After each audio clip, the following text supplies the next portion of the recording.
All aboard! We're getting back on the trend train with the top 5 trends in powder coating that are happening right now. Today, we have Editor-in-Chief of finishingandcoating.com, Tim Pennington. Writing on the daily about the coatings industry for over a decade, including powder and liquid coatings, anodizing and plating, PVD and E-coating. Tim joins us for an interesting discussion around what he's found out from other coaters, just like you. What are they thinking about? What could be their next move? And what does the industry need to focus on more to improve systems and production? Buy a ticket and grab a seat. Let's see where this train goes. Get ready to level up your powder coater game.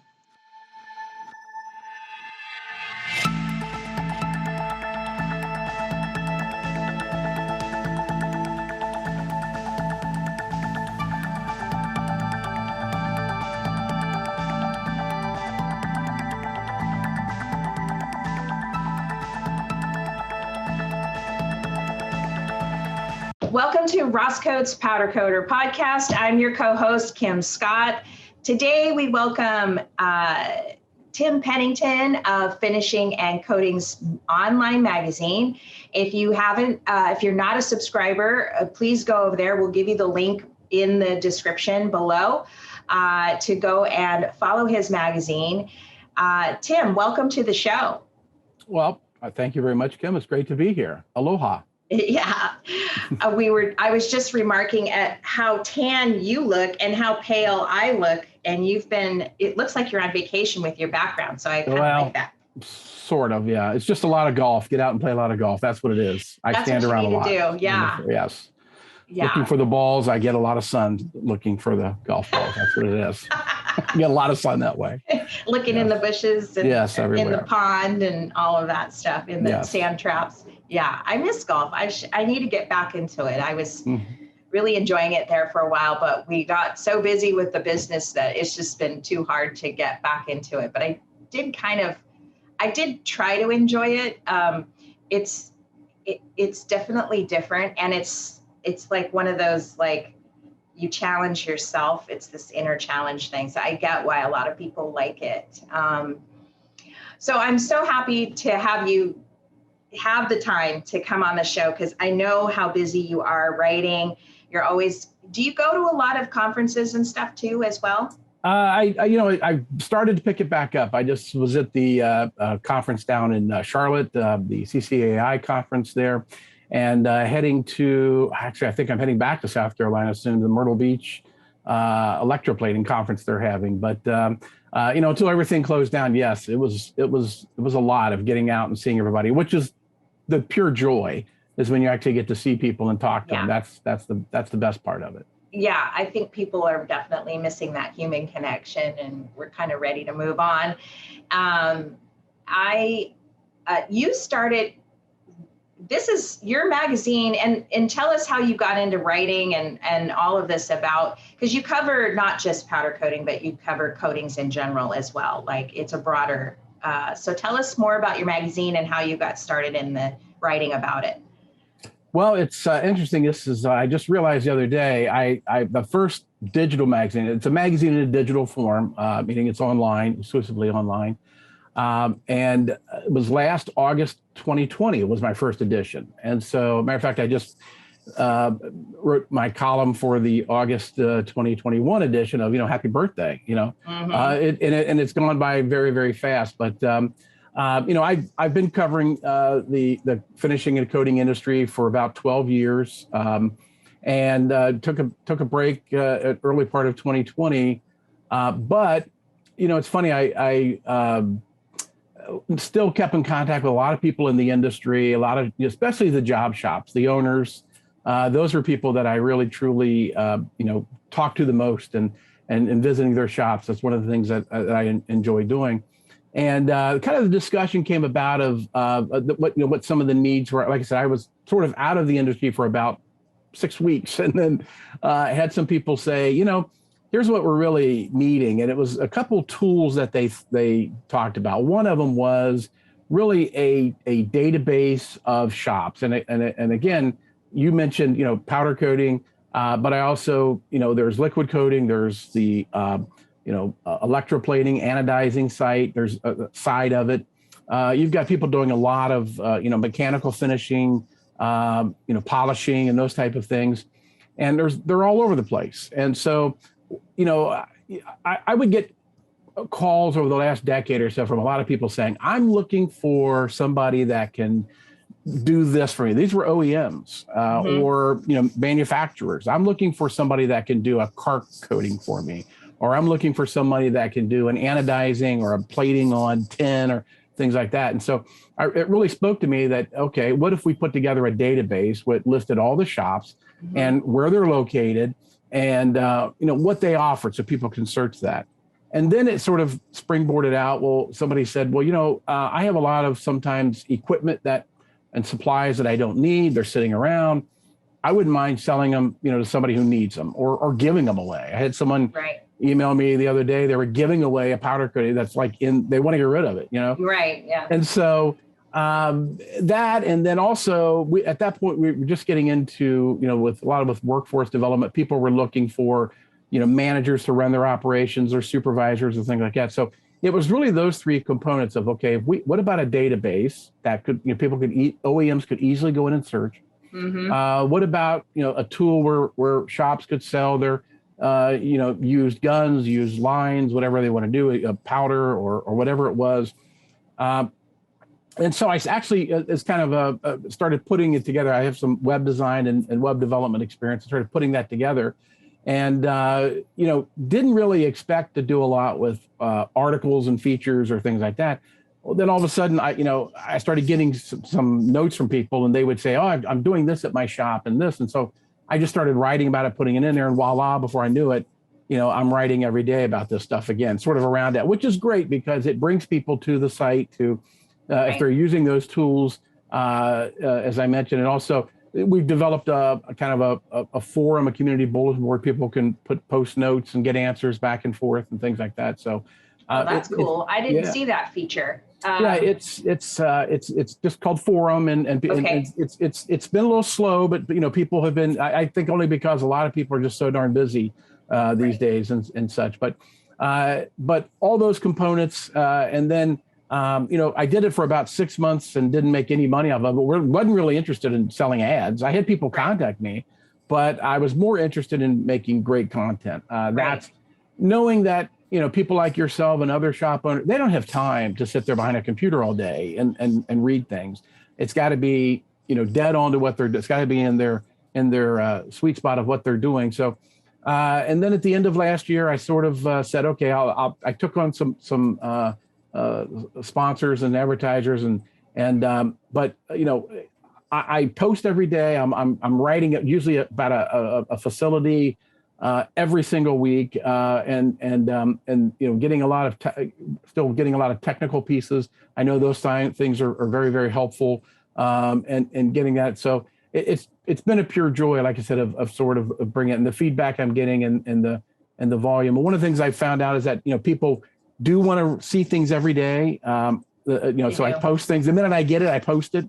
And then at the end of the month, I sort of compile it all for people who maybe missed a few, but compile it all. And it's a magazine that you can go online and look at. So I put that together and kind of lay it out. And then, and it's gone great. It's been more than I ever imagined. I mean, we're getting close to 200,000 page views a month for That's articles. Awesome. Yeah, people are really looking at it. And I'm finding we have a core of about between 15 to 17,000 unique users. So I track that through IP addresses. So I know, and they come back 6 to 7 times a month. So, looking at that, they're coming back and reading the articles. So I'm excited with it. And like I said, hopefully look forward soon to, get out and visit some more people and get in the shops like it was before. So, yeah. Yeah. I enjoy your style of writing. It's informative, but concise. And I do always look forward to getting that email in the mail. Like, oh, what's going on? What's Tim writing about now? Of course, I'll share my screen here. Hold on. Tim has written about full disclosure, Tim's written about me in the 20 questions, which I actually kind of like. It's not just kind of like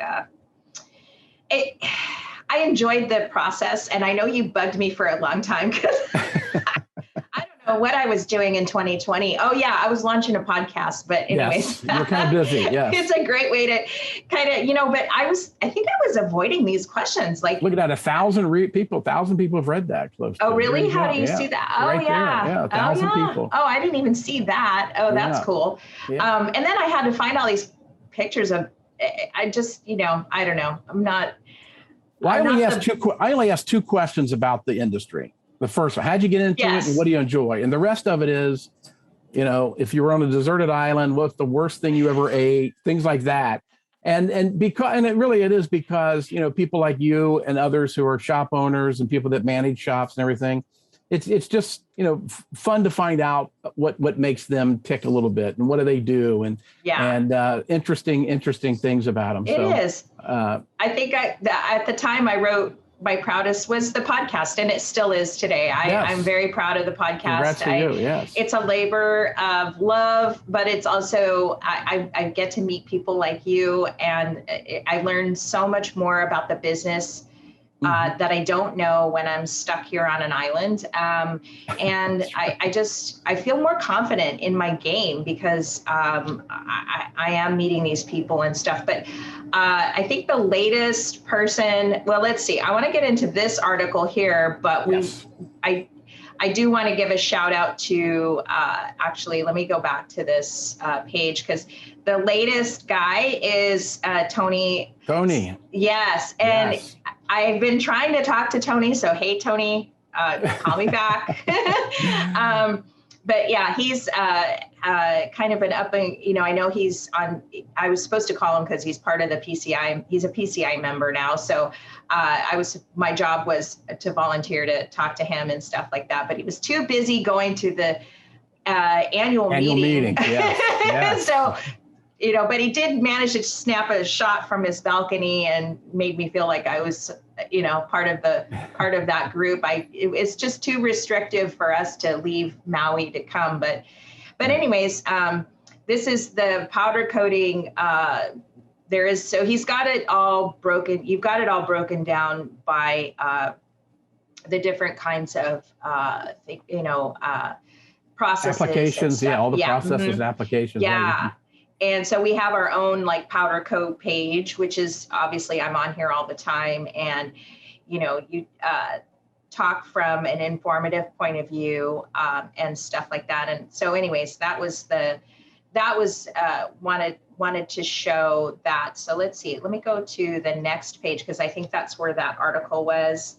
But it's nice. I think it's a way of giving back to the community by, being able to present people in the industry just to give them that exposure, the backlink that they need or whatever. So this is the one here, the top 5 trends. This is why I called you. Yes. And stuff. And I think this is a great article. I recently started looking at some of the mega trends and stuff that we started talking about and what these mega trends are. Like, why does AkzoNobel buy every factory in Europe or in Southeast Asia? What's China up to? And, so we've done some previous trend podcasts and stuff like that. But I think from a US perspective, you've definitely nailed the top 5 here. The last one is actually the one that grabbed me the most, which I thought the guy was like, or wait, was it this one? Wait a minute. No, it's this guy right here, I think. Right. Ken Martin. Yeah. And he's like, he was saying something about, maybe I'm wrong on this one, but basically he was like, all these people call it, these customers that just hear about powder coating, they see it online or they see it in Instagram or whatever, and they're calling us and we don't know what to do with them. And it's like, we need, we can't help these people because we're commercial coders, right? We're line coders and stuff like that. So that was part of the reason why, in terms of, you filling the gap and in the market that you saw by starting finishing and coating. I also saw gaps in the market about how when you look at Google searches, you see a list of coders, but you can't tell which ones are commercial coders or custom coders, right? Right. And maybe some do both, so part of the reason of starting a website called powdercoatingnearme.com is sort of like to define that a little better. So I'm all for databases, defining our market and defining who's in our market a little bit more finer. And that you touched on earlier, which, struck a chord in me in terms of like, it's part of the topic is self-determination, but it's also like, who are we and where are we going and how big are we, right? Right. And I think there's definitely, I don't know who else is going to answer that question except for people like us, right? That are writing about it or questioning it, and questioning others, I don't even think some of the major institutions know, even though they've paid for all this research to define how many coders there are in North America or globally or whatever. I think there's still some doubt about who and what, and part of it is just naming people. Like, I hate to say names, but like defining, whether we're calling ourselves garage coders or custom coders or commercial coders or whatever, it's like, it has to start with a name, or a definition of some sort, right? Do you agree? Right. Yeah. So I do, because like I said, there's it runs the gamut. I mean, you can have some huge operations out there that do really phenomenal work. And then you can have very small, 1,000 square foot facility. And so that very limited what they could do probably. And if you're, if you're somebody who's searching for a coder, it can be confusing to them. And so, yeah, and people, everybody's, that says that they're a powder coder, right. But what scale, what can you do, and what qualifications do you have to do this? And so, it's very interesting. And you're right about what type of, what type of levels those are. It seems in as opposed to other, it seems in powder coating as opposed to other applications. For example, in the, electroplating or the anodizing world, it's kind of based on your qualifications. If you're NADCAP certified, it means you've gone through strenuous inspections and you're meeting all of these, criteria. You have to have so much. You have to write down the list, A, B, C, D, E, F, G. You have to have all that. And if you're a facility and you're NADCAP certified, you almost instantaneously know what they've got, what they can do. And it's almost made it easier to figure that out. Although, you ask those shops, they're spending, $20,000, $30,000 a year just to maintain that certification. They had to hire 3 people to keep it all. But there's a reason for that, because, only because, if an OEM or a manufacturer wants to know exactly who could do it. And I see a lot of that getting into with the architectural coatings, with the, with the AAMA, certifications and those type of things. So they're good. Yeah, in the market, right? Yeah, defining who some of these, who can do what. Who and what they can do, and how, how defining it and talking about this self-determination stuff is just been the topic of what I've seen online and in what I'm feeling myself as well.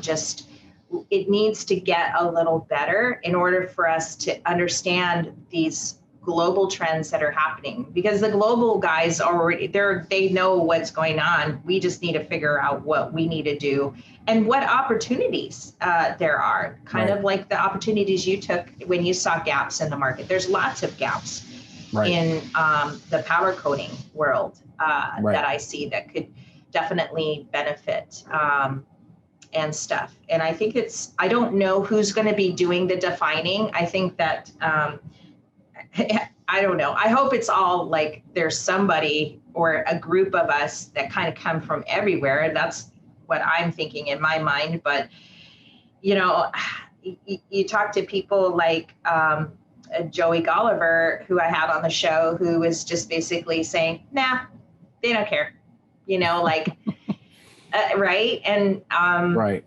it was kind of mind opening for me to hear that point of view from him. You know, it's, you know, of course that's his opinion, but, you know, he's someone that, you know, has been in the business for a while. So like, I kind of understood a little better where he's coming from.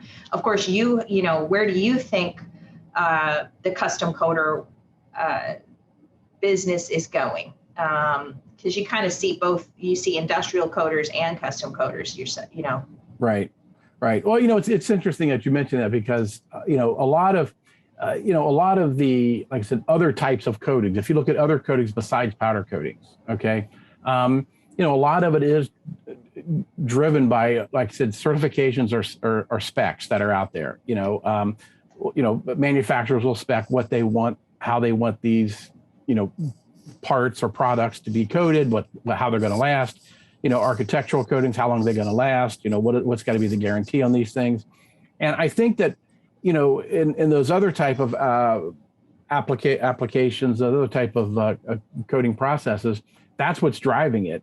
You know, for example, the automotive industry specified how they wanted everything done. These were, you know, really mission critical parts. You know, aerospace. I mean, you can't get more mission critical than that. Right. You know, and so when you look at liquid paint applications, such as, you know, for Boeing or Airbus or something, and you've got these facilities that are coating parts that are going to be doing that. You know, there's very critical requirements that have to be made, and they get tested, very heavily tested. You know, and so powder coating, sometimes you don't see that as much. You don't see a lot of heavy testing, you know, almost because these aren't a lot of mission critical parts or components that need that. So, and I think a lot of what happens, unfortunately, is you get a lot of applicators who get away with, you know, calling themselves what they're not, you know, which is a you know, a high level coater, because they're not doing a lot of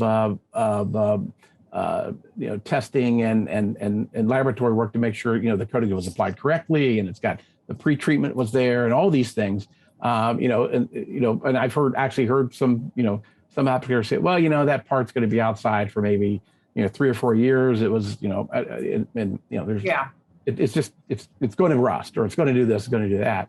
But I think that's, you know, and again, I'm not sure if I know exactly what that answer is going to be, only because it seems like a lot of coders haven't been asked to live up to, I would say guarantees, but specifications on a line. Right. But at the same time, we have our reputation, right? So, right. You know, and that really is kind of the make it or break it for us as the wild card people, you know, the wild carders out there, if you want to call the custom coater industry wild cards.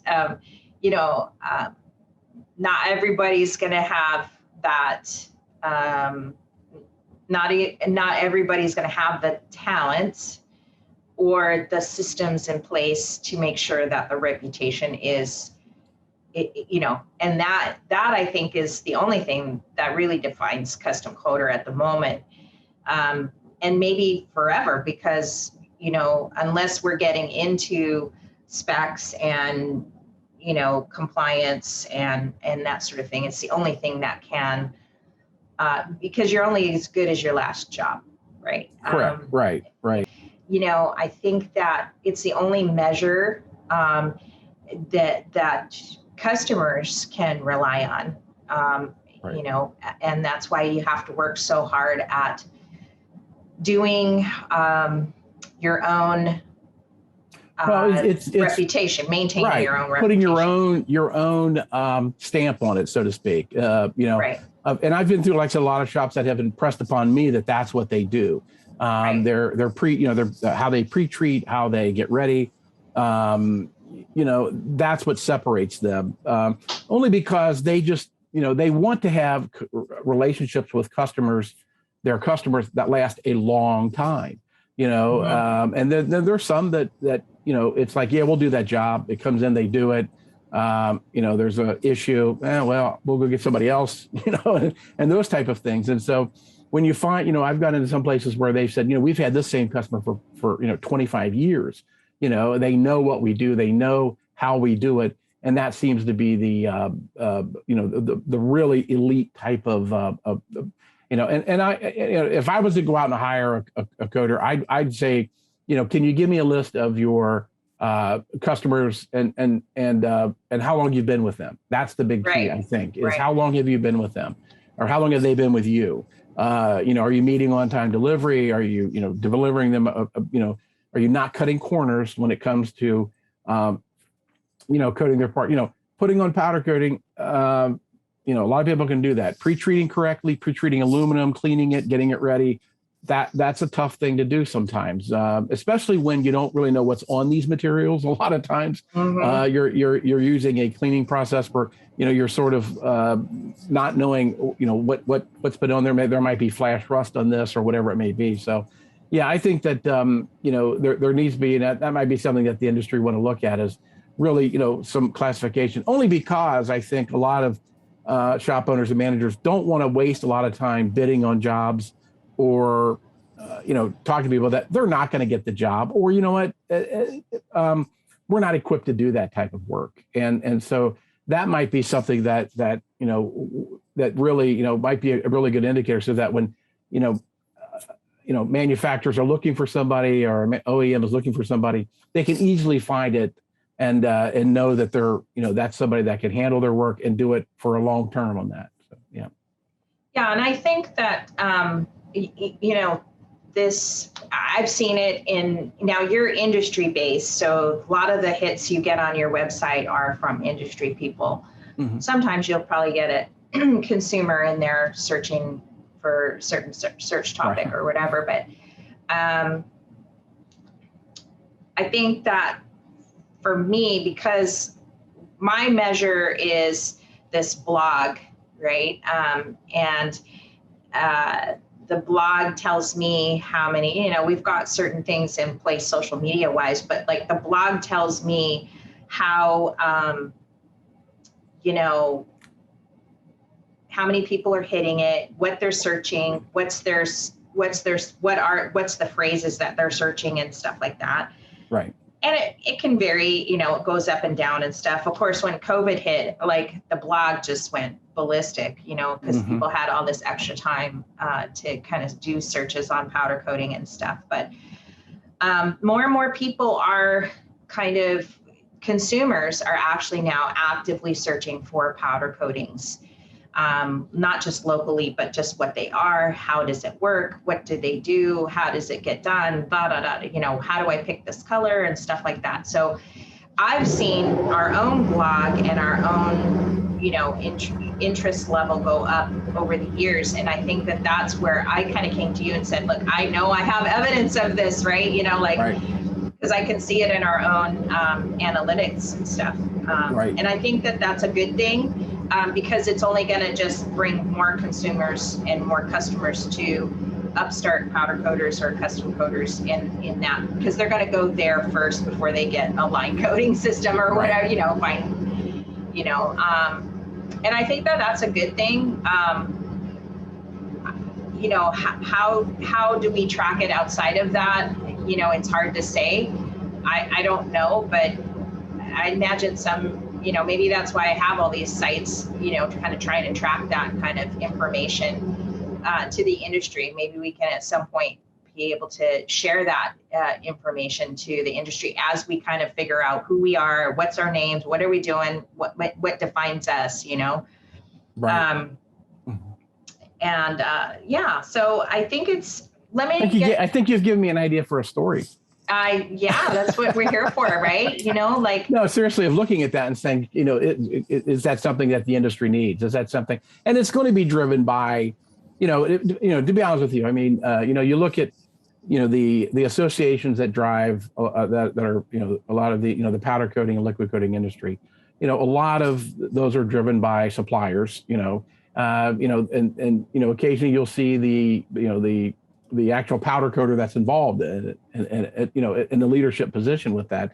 And so, but I think a lot of it is sort of asking them, what should you call yourself? How do you want to define that?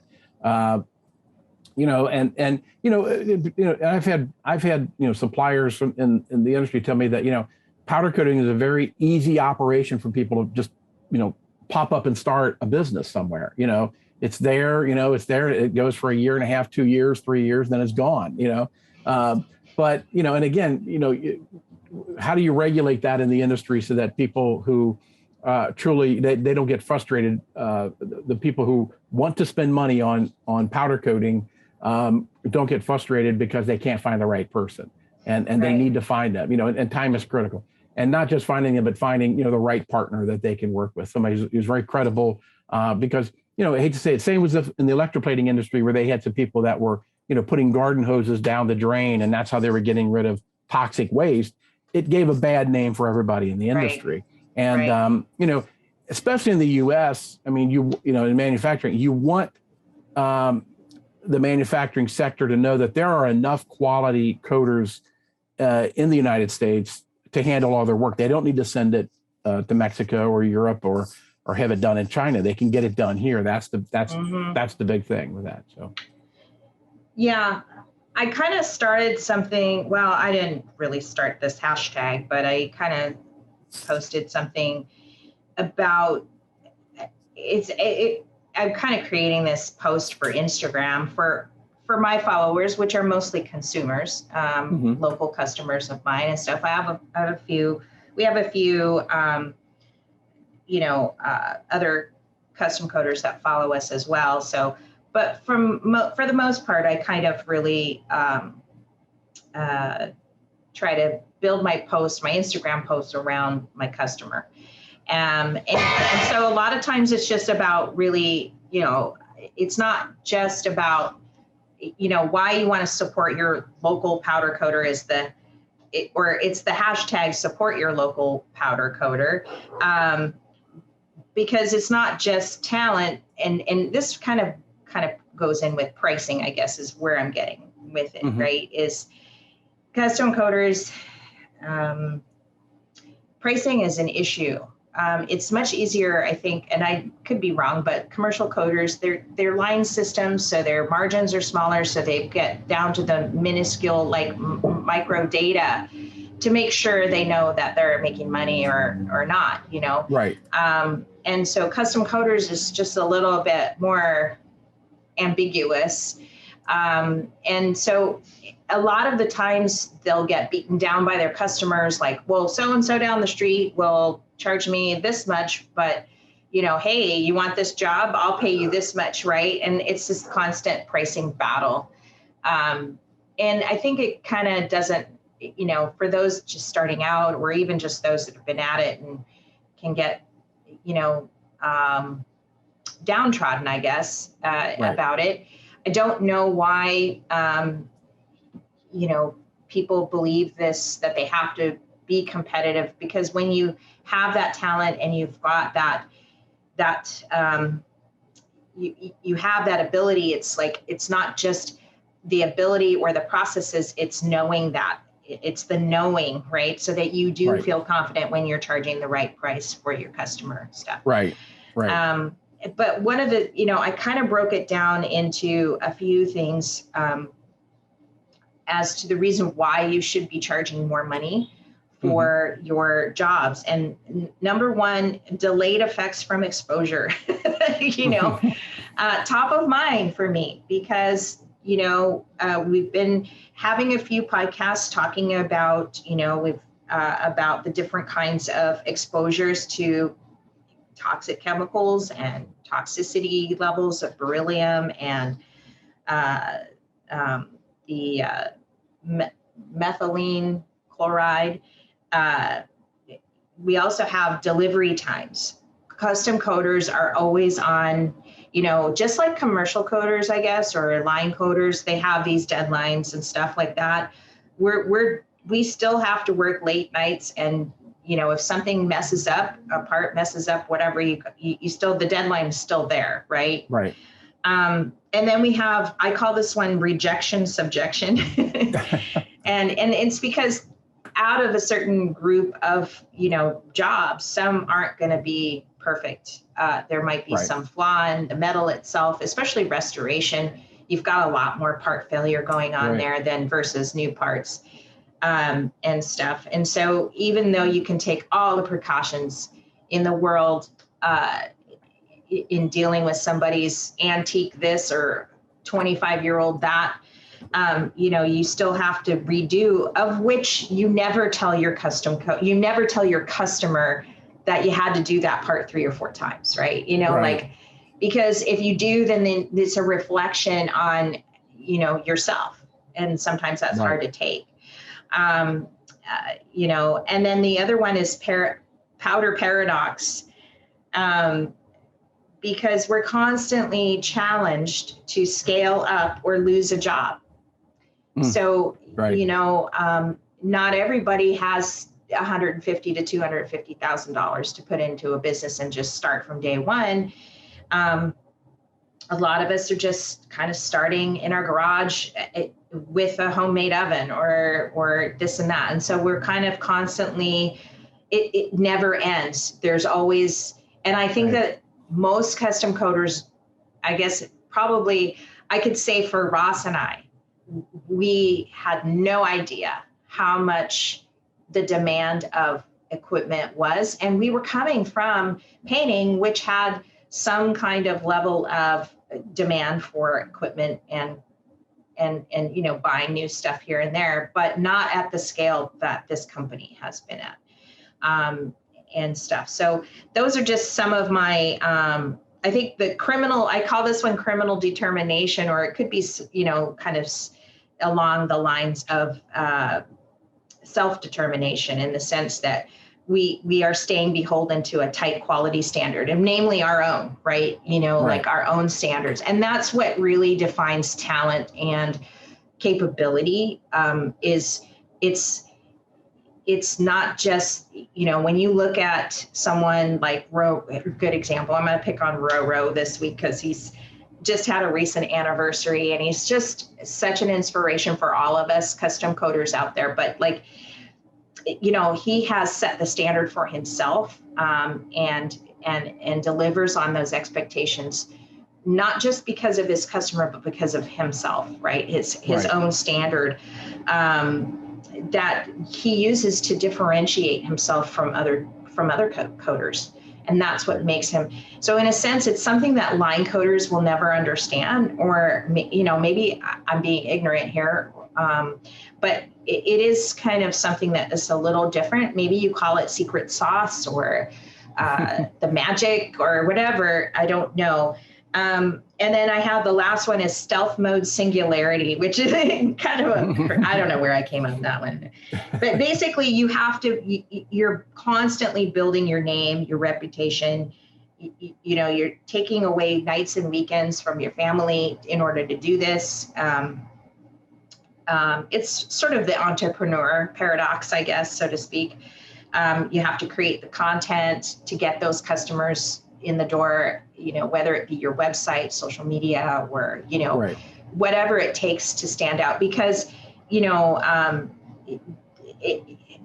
one sense, powders help, for example, a set of rims. Powder makes it all look good. But which one is, how does the customer, the customer doesn't know the difference between this black rim from this guy and that black rim from that guy. It's all kind of the same. So you wouldn't know unless you were looking for something else. And that's all I wanted to say about that. I mean, I think. I was going to say, it's funny you mentioned one part there, and I think you were mentioned earlier about, I think you referenced this, that one of the gentlemen that I had quoted in that story about 5 trends, this was like, we did the 5 trends, but then we had some, and again, these all came from coaters, nothing that I came up with. They all kind of, it was kind of a formation. but he was talking about, a trend of managing great expectations. And he was talking about, when customers are seeing samples, they're seeing these, they're pristine and samples, and it's, flawless, substrate that's been polished. And he said, this is, I remember he kept calling it the illusions of Candyland colors. Is that, we don't get the substrates looking like that when we get them, and you're going to run into issues like that, right? Because all the samples that you've originally showed them or they've seen have been immaculately prepared, and it wasn't just this was probably the fifth one that came off the line. Well, this is great. Okay, we'll use this one. So, but it kind of reminded me of what you just said there about the expectations that a lot of it depends on the material you're getting, how good of a shape it's in, because you all are trying to shine it, trying to make it look great, and that can be a problem. And sometimes the customers just do not understand that. They just think that powder coating is going to hide a lot of flaws, when in actuality it celebrates a lot of flaws in the materials. Right, it can. Yeah, it can. And that's something of getting people to understand that, which is, I think, they need to build that into their quotes, is that, we're going to have a little bit of this where you're not going to be happy, but that's what we were given. So, yeah. I had a customer come in yesterday, and I don't know. I think sometimes at nauseum, I just gotta go, oh God, I gotta go through this again. I gotta explain this one again, like talking about chromes and why they're not reflective after you put the clear coat on them, and blah, blah, blah. And they're used for underlayments for top coats. And,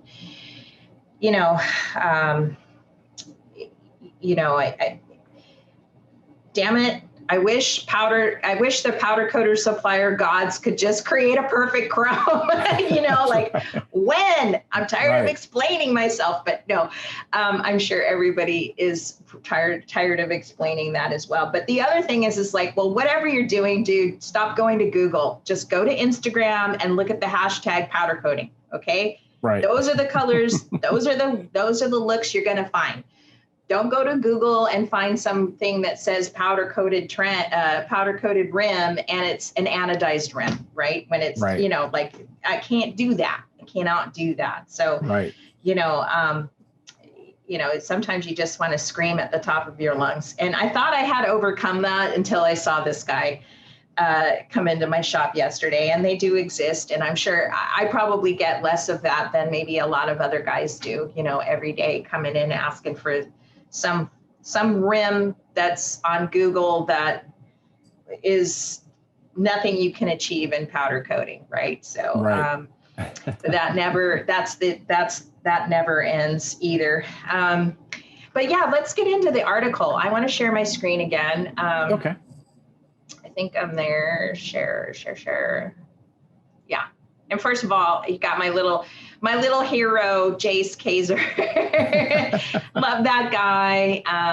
Right. He did come on the show and was one of the first guys. And he's still just all over Twitter and with his little in the car videos and stuff like that, which I love. He's so on the spot and has a certain way about him that, has something to say and you want to hear it, Right.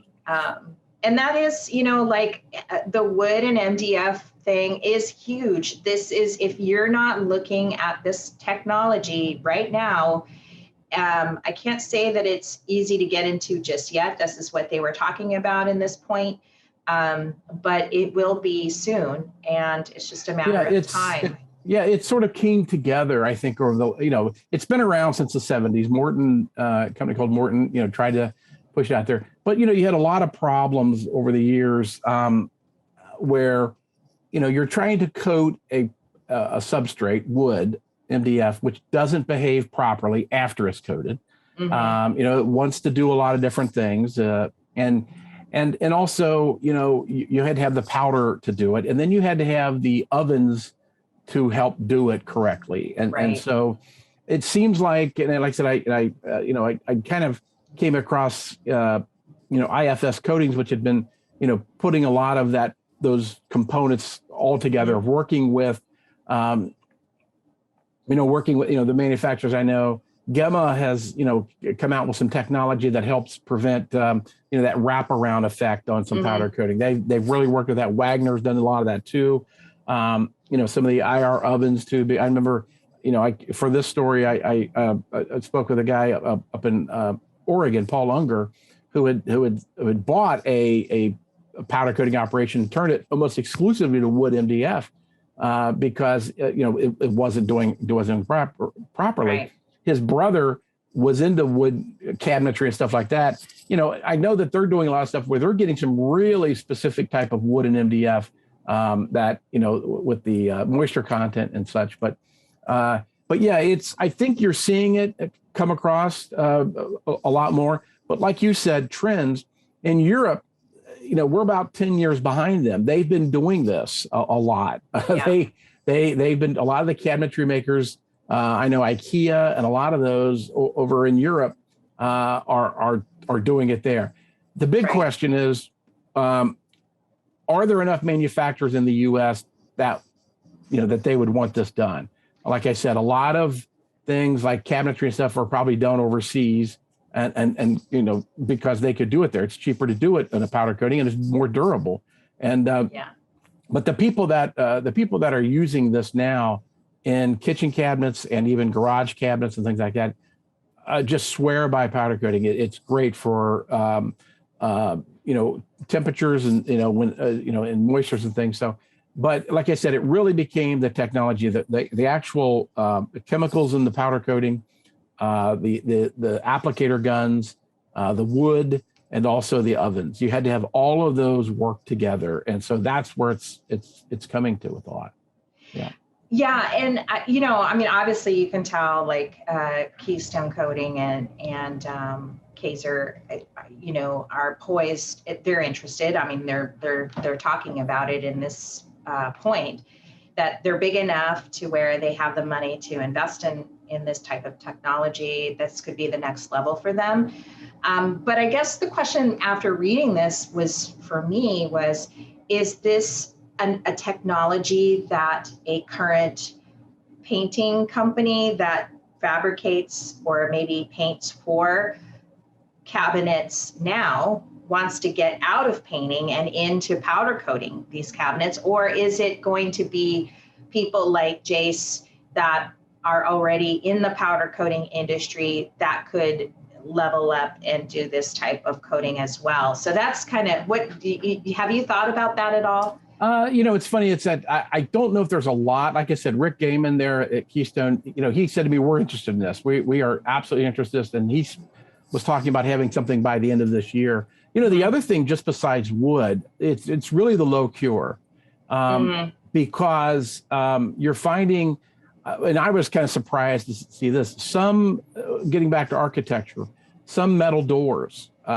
could not be powder coated because of the heat that the doors would somehow warp out. So with this low cure coatings, not only just wood, but also there are some metal and aluminum substrates that could probably be, doors and things like that, there wouldn't be that risk of them warped because of the heat that's in there. Yeah, so, and I think that's what you're talking about in point 2, right? Is these lower cure, is this what you're talking about? Yeah, here? Like the lower cure stuff.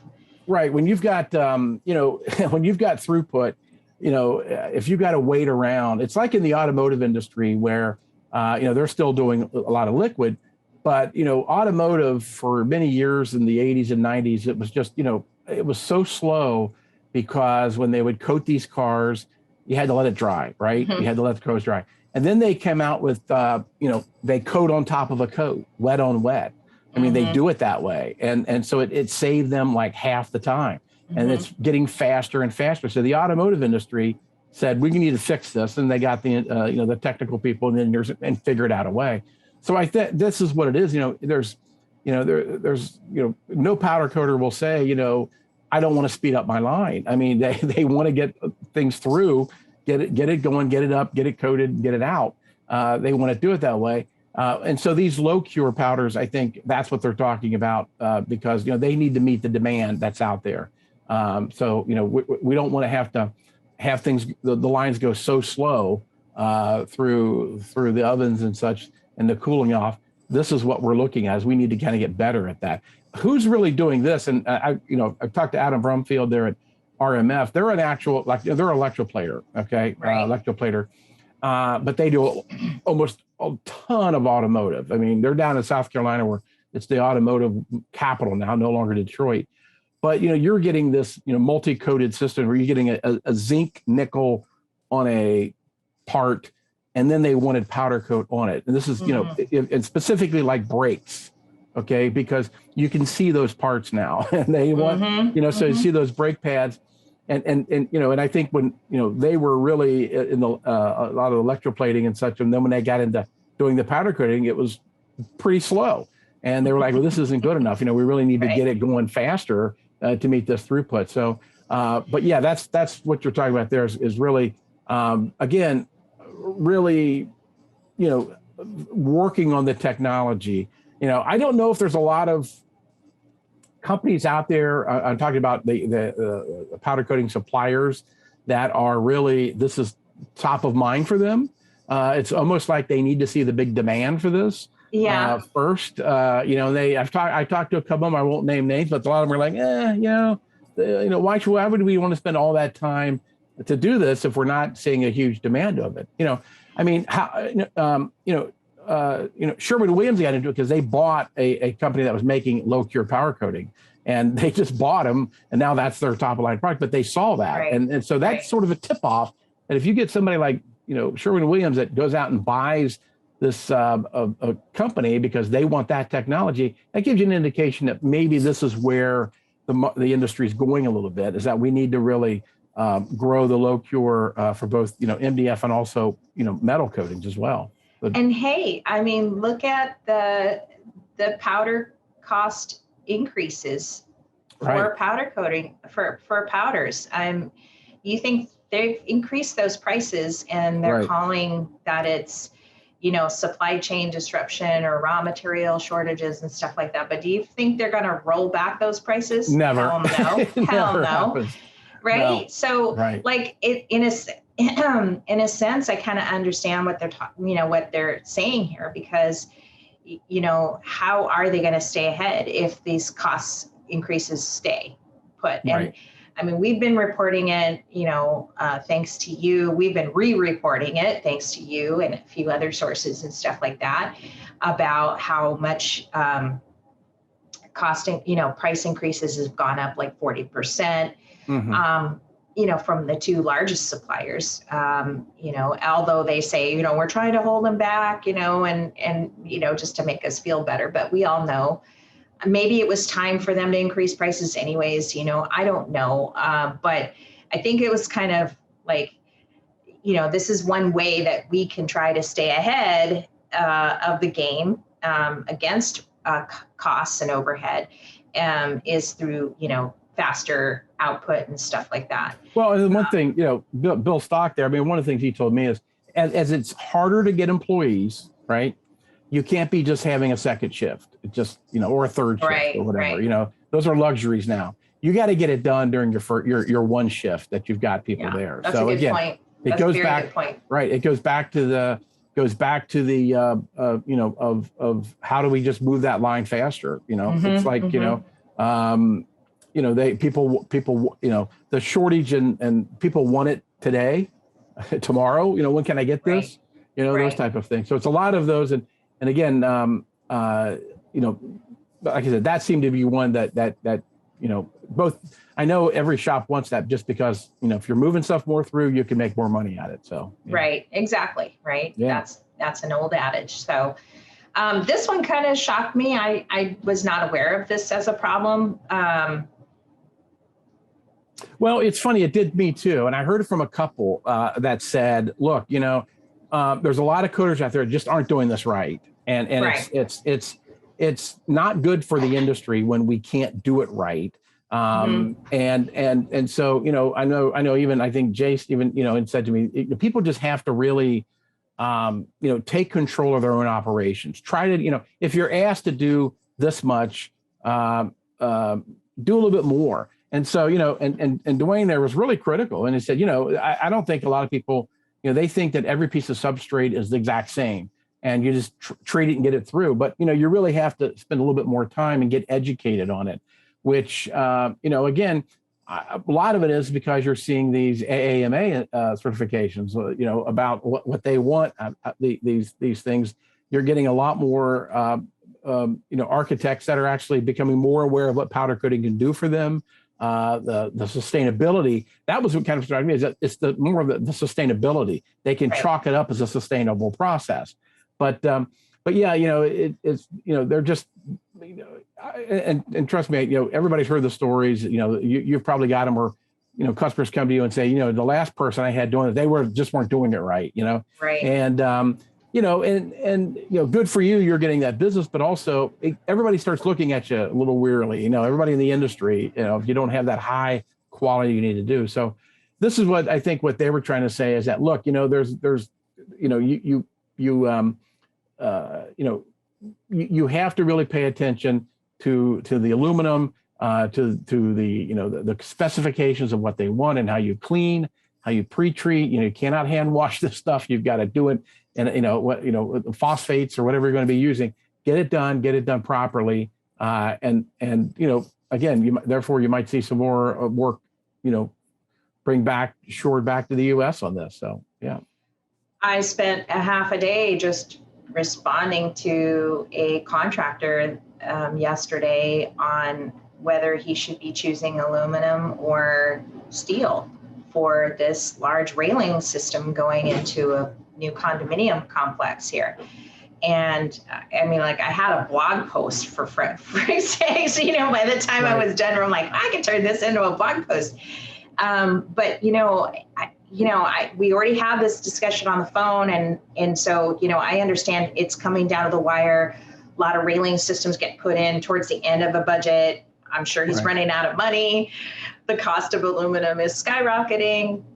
We've got, personally, I just found out that Maui has a metal shortage right now. So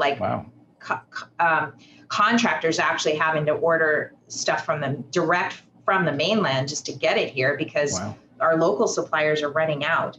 And so, I'm like, hey, you want to go with aluminum, this is what it's going to look like. And if you don't, this is what you're going to have to do with the steel part, like it's going to rust and this and that. So I don't know.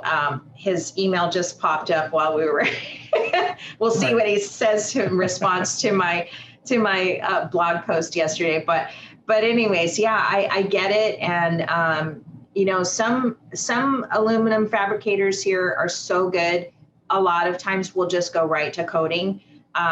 We'll do the etch and all of that, but rare on occasion, if it's we don't always have to get into the blast room to blast new aluminum because it's and we've not had a problem personally, but when it comes to steel and some of this other stuff, it's just like, oh good God, please don't pick steel on a big project like this. Well, because one man gate, I get it, but because you said you even get people who put some type of anti-corrosion, anti-rust on there so they don't get the flash rust, and by the time it gets to you got to get it off. You got to figure it out and get it off. And you can't get it off. It's like yeast. It's in the air. You know what I mean? Like, and we're in the middle of the Pacific Ocean, so like it's nearly impossible. And so that's usually the first thing that we say, like when we're talking to somebody like that, is like, well, where is this going? Right? That's the first question. How big is this project and where is it going? Because if you're kind of up on the mountain a little bit, maybe not so much, we'll be more inclined to give you 2 quotes. But if you're right on the water, I'm not going to touch it because it's just going to fail and doesn't matter. And it'll be our fault. Right. So this number 4, the rise of architectural coatings. Tell me more about what he's talking about here, because it's a huge market. It's so huge, it scares me. You're right. And I think what Ken is saying, be careful what you wish for. Everybody would like to, there's a lot of people that are doing architectural coatings. These are flat panels. Great. Okay.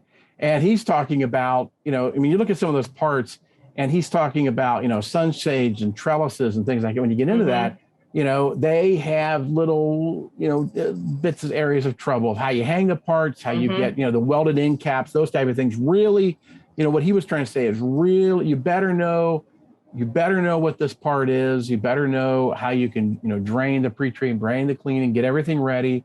And then, on top of that too is, a lot of these places, you're like the shipping point for them. Okay. They don't want this thing being shipped back 4 different places before it gets put on a building or whatever it's going to be.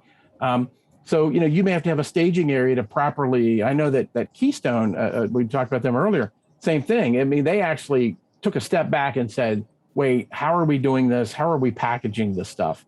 This is, the architectural, it's going to be seen.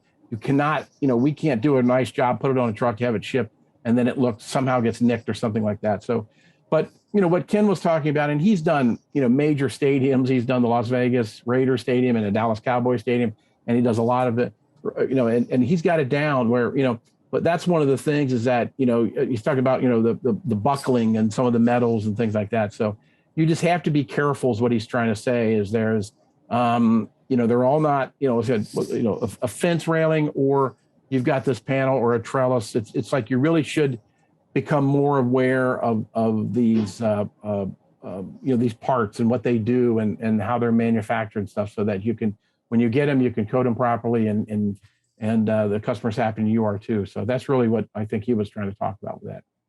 Yeah, I agree with, that's a very valid point. I forgot what I was going to say here, but the other part too, like I said, I know you guys got, is that he was talking about he's seeing a lot more, just not just one color. They want to see patinas. They want to see, all these different, the wood grains and things like that. It's like I said, be careful what you wish for because people come back and say, hey, listen, we saw this, and it's like we want you to do it this way, and you need to have that expertise or. Do you give up the contract because you can't do it, or do you learn how to do it to complete that contract and keep that customer, or do you just try to wing it? Those are the things that. So I think that's probably what he was talking about too, is that it's getting more sophisticated about what they want. Architects like it and they want to get more of it. So. Yeah, I think that's kind of what. I know PCI is working on right now as I'm part of that group and is sort of just trying to get ahead of, helping the custom coders or applicators help the architects call for that spec and how to make it easier for them to call for that spec. And so that's what they're trying to do as a group to make it easier to get us more upfront and less, more defined in a sense, more definition about calling for a powder coating spec and just making it easier for designers and architects to do that. Right. Well, there's an old saying, if you're not at the table, you're on the menu. And, in the electroplating world, I said, cover that as much too. They have, over the years, I've seen them get actively involved with their customers on the design of parts, whether it's Ford, General Motors, Harley Davidson. If there's going to be a change design in a part, they are there before that design is done to give their input on, here's how the best way that we can coat this for you, because at the end of the day, it has to be coated properly. And so whether, whether PCI or gets together and starts having, meetings with the Architecturers Association to say, hey, listen, we want to do this with you. We want to make sure that, you get the parts you want, you get them the way they want. Let's have discussions early on. And, that way, if a architect is going to design certain things, they need to probably think of the end product and go to coders and say, hey, listen, what would you say about this? Because I'm sure you all get parts and say, gee, I wish it was designed this way because we could really coat it a lot easier if we had this hole here or just, whatever it's going to be. So that, to me, I think is where the industry should be going, is working more of a collaboration.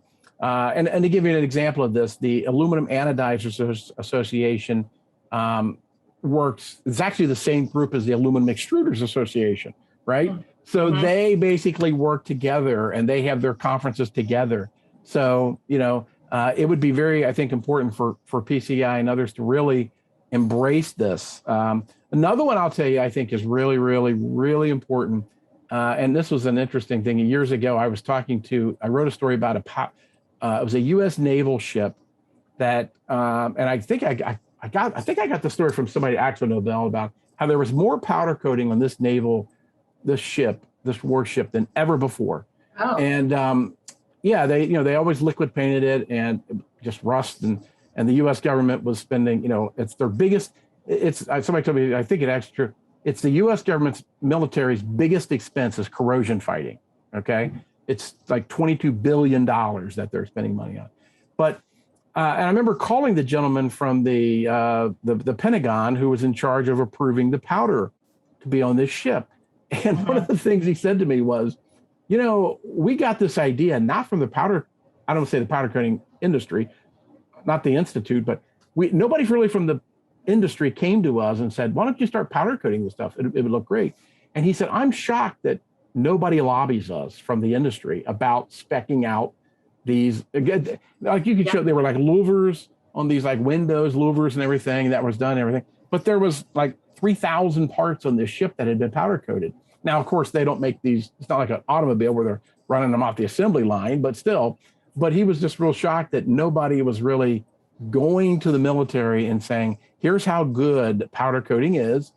Here's why you should spec it in, all these type of things. So getting back to architecture, I think it's going to be something where the industry should really be developing these relationships with them and having, really good, communications. I'll tell you one other quick story. Years ago, I wrote about up in Minnesota, a company, two guys who'd been, had the company, a powder coating company.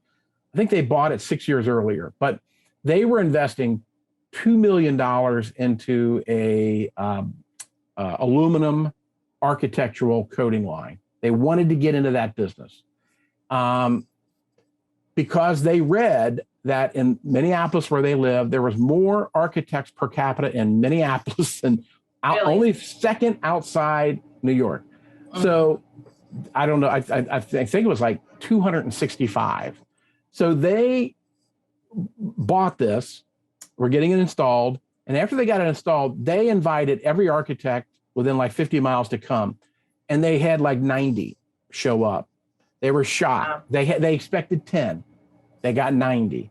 And, and they were blown away by it, which reinforced what they wanted to do. But it showed them that we should have done it a long time ago and we should have went bigger. So, right. But that's the thing. And you got to think about that of how to approach these people. Is it nationally or is it something that you do in your, do you just go out and market yourself to architects in Hawaii? Or, yeah, I mean, that's been, our number one goal in 2020 was to move forward with that, and do something like that. But of course, everything went sideways, but right. We're getting back on track now, and now more than ever because, we've got this new product that we want to develop. And, I guess what I've come to realize now that I'm on this committee is sort of like, well, here I thought I was the only powder coater in the world with this problem of getting this information up into the atmosphere of architects and interior designers to call the spec and all this kind of stuff, when really the whole world is, like at least the whole regular world is experiencing the same problem. Not only that, but it's also like, I was going to try to bring up a thing that I had talked about with another member in our industry. And we were going to try to partner on writing a white paper on it, although I've never written a white paper. But some of the concepts that we talked about was kind of like defining this consumer market for powder coating and the reasons for using powder coatings is kind of, I'll be happy to go with you on this one too, because I think it would be a really good article. And we just, I guess one of the things that we wanted to convey is that this information to the general consumer audience in powder coatings is mostly wrapped up in industry-only circles, which we talked about earlier, about OEM specs and all this kind of stuff. It's just this language that these people talk on.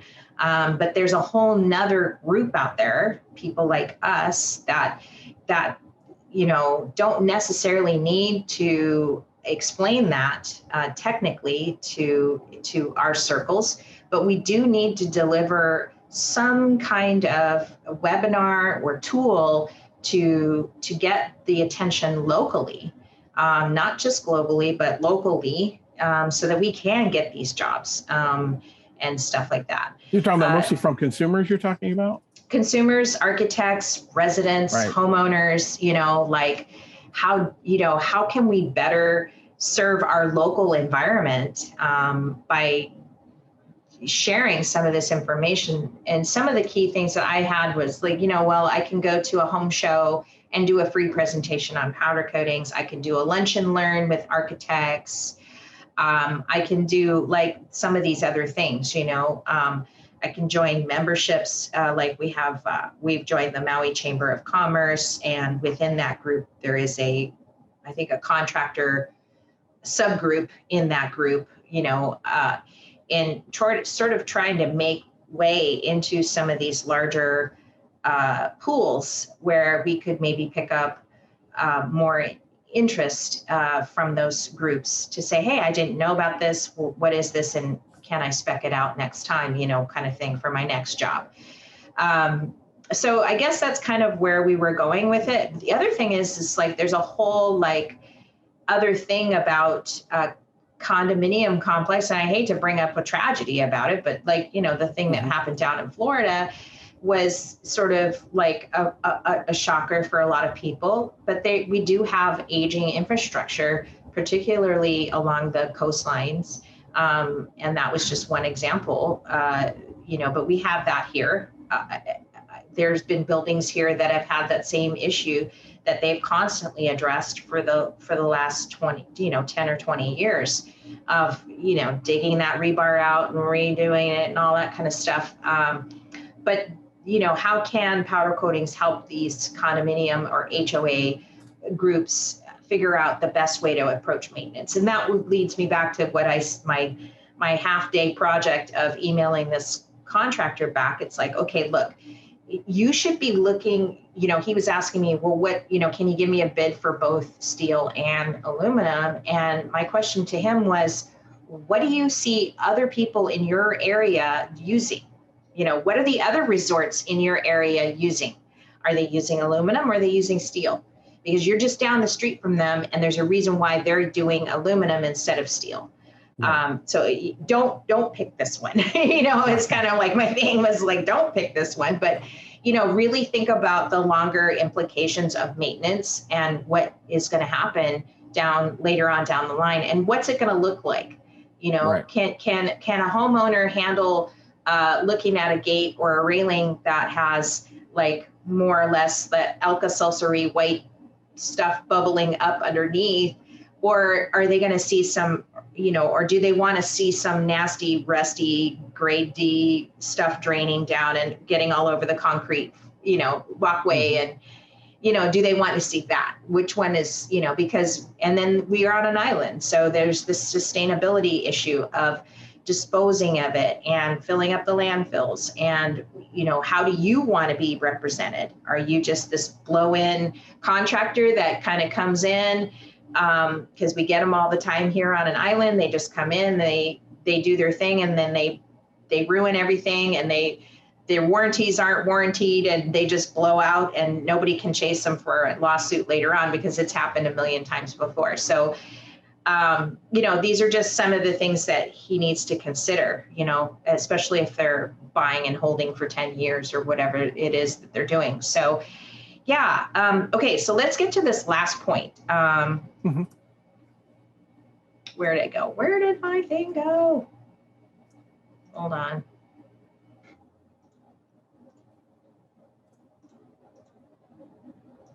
There we go.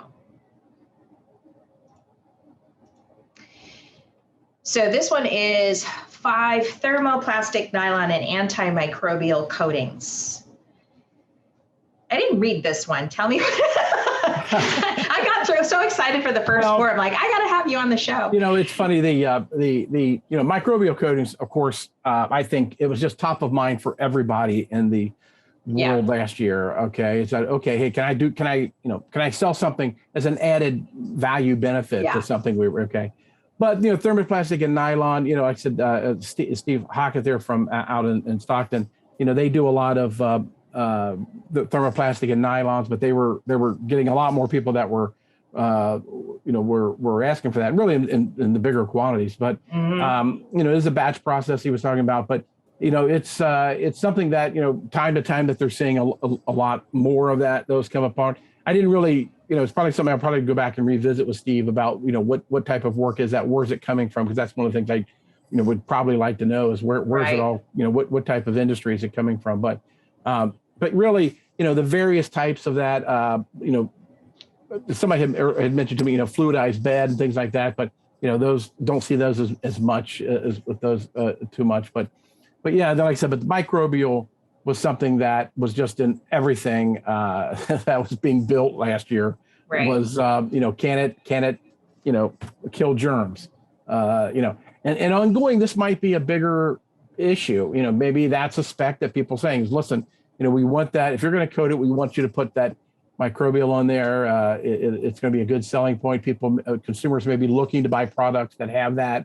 I'm just not. I think we're too close to it right now, but maybe in 5 years we'll see that's a huge. That's been a huge in demand item. So yeah, and what else too is what I see is complete changes and renovations of spaces, public spaces like restaurants, hotels, resorts. And hospitals, that kind of medical arena where, you still have to see someone in person, but the whole thing when you walk in is going to be completely changed to where it is today, right? Very open. You're going to see more barriers, more, not just this huge open space. Whether it prevent germs, I doubt it. It looks good. No, it's a mental, right? Like I have this private space to myself kind of thing.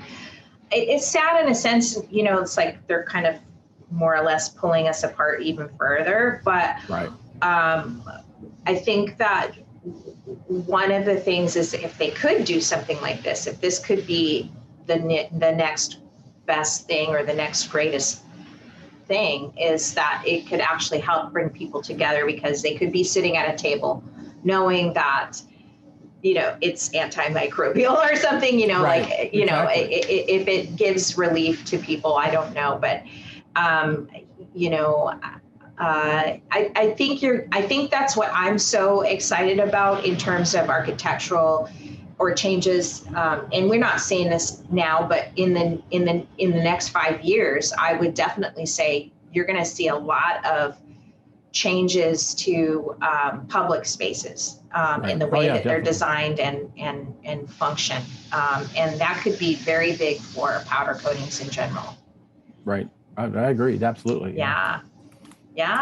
And I think that was. Like I said, the rest of them were just things that, like I said, that probably, are facing, like I said, everybody's got the labor shortage. Right. I know, like I said, Bill Stock was telling me, why would, right now unemployment was paying $17 an hour. That's what unemployment was paying. He said, the unemployment office is my biggest competition. He's right. Right. And it's always going to be that way. And, whether more shops will look at automating their processes, that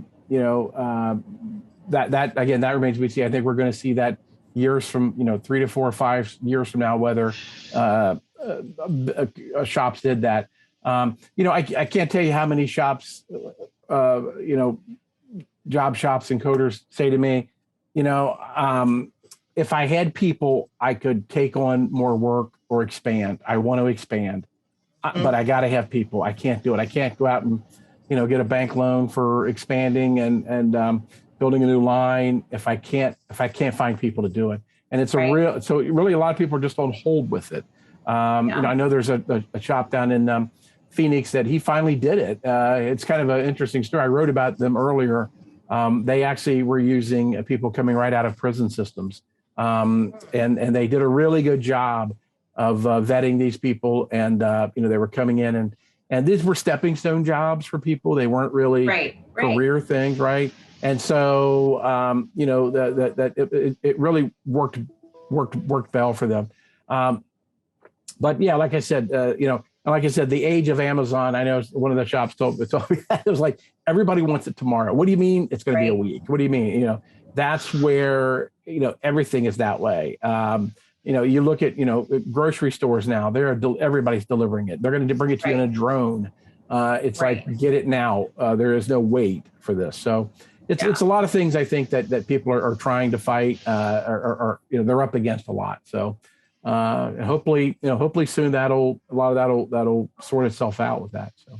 Yeah, we talked about Amazon in an earlier trends report or podcast, where they were talking about near sourcing, and it's kind of a newer term. It is, or the Amazon effect. This is a little different age of Amazon. Is like it is kind of like that, but it's a little slightly different. Where it's like, they have, I guess, especially Europe leaders are wanting things more, rather than they're centrally owned, but their accessibility is local. And that's, I think, what they mean by near sourcing. But, okay, so let's see, embracing multi-layer coating processes. Yeah, this was, like I said, I was at actually a plating conference years ago, maybe 3 or 4 years ago in Detroit. And it was automotive. It was in Detroit, so it was all these automotive people were there, and that was one of the things they were talking about with the coating and the audience was electroplaters and anodizers and those type of things. But they were saying to them, look, we're going to get some of the parts that we've got on cars, we're going to want not only zinc nickel plated, but we're going to want to put a powder something on there. And so, like I said, especially in the brakes, those type of things. But and you're seeing some of these like super things of like, an E-coat, a powder over E-coat, which, would be a tremendous coating resistance and everything. So that's where, again, it's really demand that needs it. Like I said, the one, Adam Brumfield from our Royal Metal Finishing was the one that was saying that they were seeing a lot of that. I know Atotech is doing which was heavily involved in the electroplating industry as a supplier of those chemicals, is now doing a lot with powder coating too. They're kind of so you're seeing this crossover, but yeah, it's to the point where you're just not getting a raw substrate. It may not be you're getting a raw substrate. You're getting a substrate that is got a zinc nickel on it. So you have to treat it differently. You have to treat it, pre-treat it, and care for it differently, and get a good bond on it. How do you do that? Those are the things that was I think in that discussion with that. Yeah, I mean, I'm seeing something similar happening visually on Instagram with some of the more influencer type powder coaters, where they're polishing the rim and then they're putting the top coat on and stuff like that. Where they're doing it during the restoration process. So that, like before, they used to just take new set of rims, put a top coat on, and you're good to go. But then how does that stick on there for any kind of length of time, and stuff, so in a sense, it's kind of like meeting that Google search clients' demands, and challenging themselves to see if they can do something like that. It's just kind of a newer trend that I see some of the more influencer type going for and stuff. I'm not sure that regular average everyday coater would feel so fastidious about doing it, but it I think listening to your customer obviously is the number one thing you can do, rather than just shuffling them off. But, because it does challenge you to kind of level up your game a little bit more and stuff like that. So it's nice to see, who knows where this will go. And I do think that trends can come from the bottom up. Well, and again, it's a new market. It's a new market that you really haven't been doing a lot with a lot more automotive, these type of things. So it would really be and anytime, I think, anybody who's the first person in and, the pioneers in it, it opens up to a lot of other people. So who knows? Right. Yeah. And this last one is managing. Managing. Like I said, when we spoke about that before and you were talking about quoting and that's what Dallas was saying. Dallas Cooley was saying is that, you avoid the heartache when you can really be open up and frank and honest with, when you're bidding projects, is to say, look, a lot of it depends on the substrate you're getting, the material you're getting, whether it's warped or if it's not cleaned properly or it's imperfect. Like I said, because sometimes that will, powder coating just doesn't hide that all the time. Mm-hmm. And so that's what he was trying to say, is that make sure that you manage what their expectations of. It's kind of, I don't want to say garbage in, garbage out, but it's, you're going to coat what you're going to be given to coat, and that's going to be their expectations. Therefore, something needs to be done either on their end before it gets to you, or they just need to understand that, the sample that they're looking at from wherever it was, may not always look like that. And so, but, just bringing that up early on is, I think, is the key.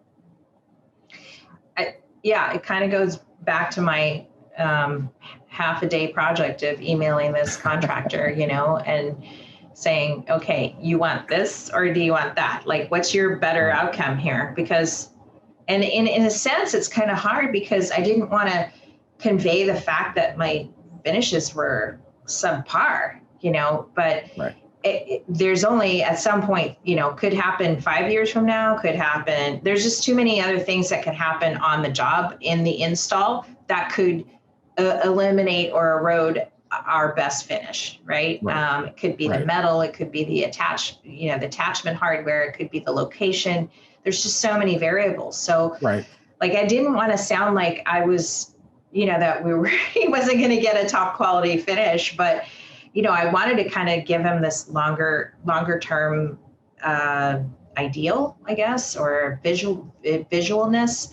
And that's what, to kind of wrap this up. I mean, that's kind of what we were talking about earlier, which was, getting this in front of the architects because these are the planners, right? The designers, the HOAs and the AOAOs, condominium resort complexes, home ownership is, at an all-time high, and protecting that asset is the most important thing, whether it's, some condo in Maui or your home, in Texas or whatever. So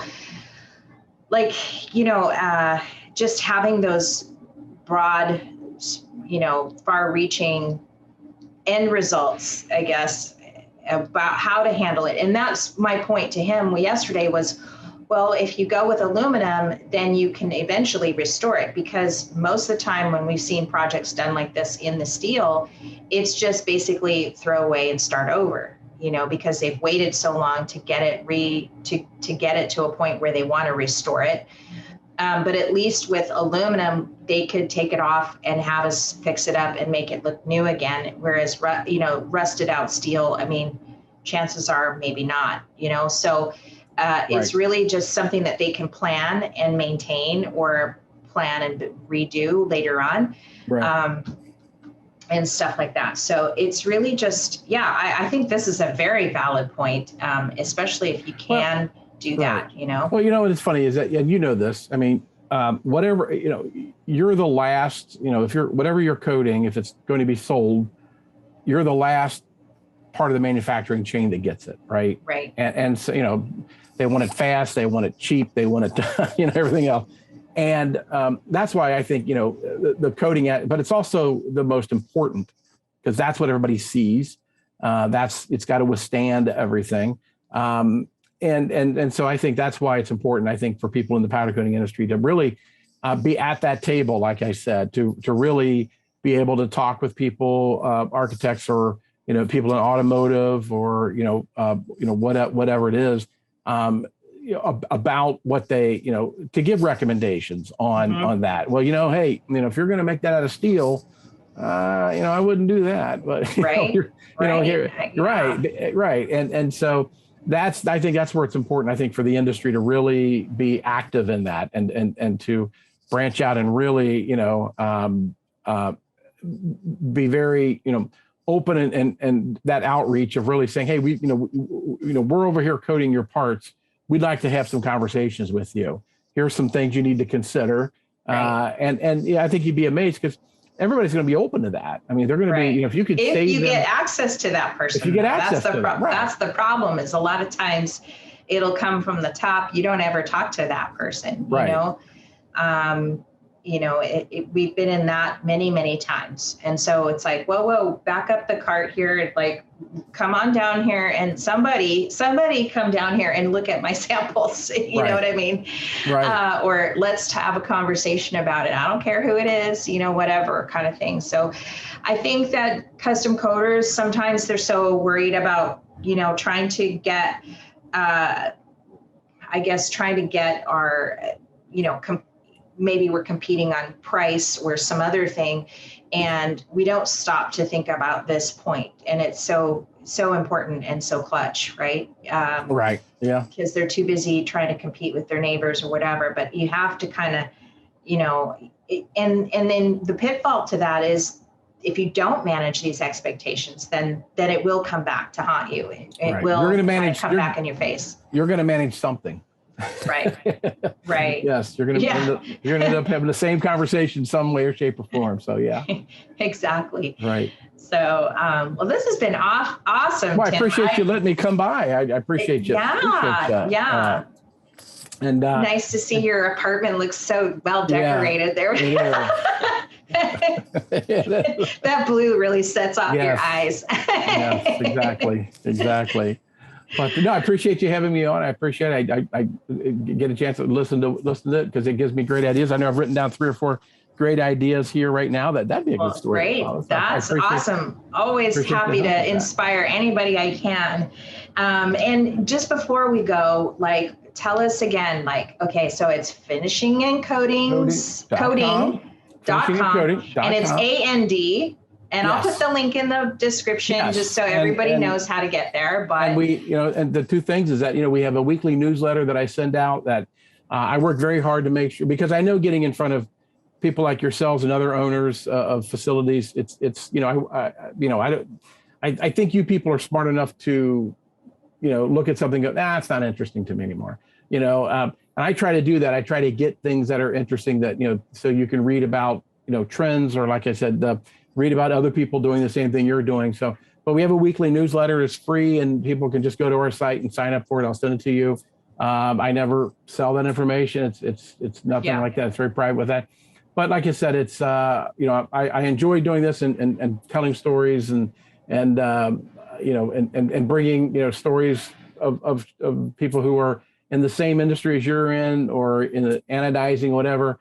And one thing I realized years ago is that, yes, you powder coat, but first you're a business person, right?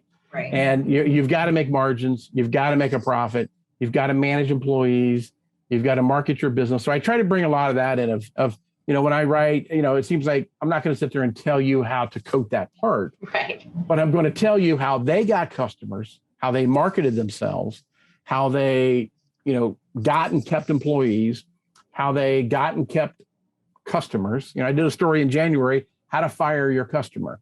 And it was, I got a lot of. I read that one. That was a good because one. You've got to do that. Yeah. But those are the things that I try to do, is really help people, not only from the technical point of what you need to do as far as coding, but also how to run your business, and also to let people know that they're not the only one that's had this problem. Other people have had this problem, and here's how they solved it and got over it and flourished because of it. So again, I appreciate you appreciate you letting me come on and talk a little bit about it. I do. Yeah, no, I love it. And I look forward to every email I get and stuff. So I hope everybody out there will subscribe to finishingandcoating.com.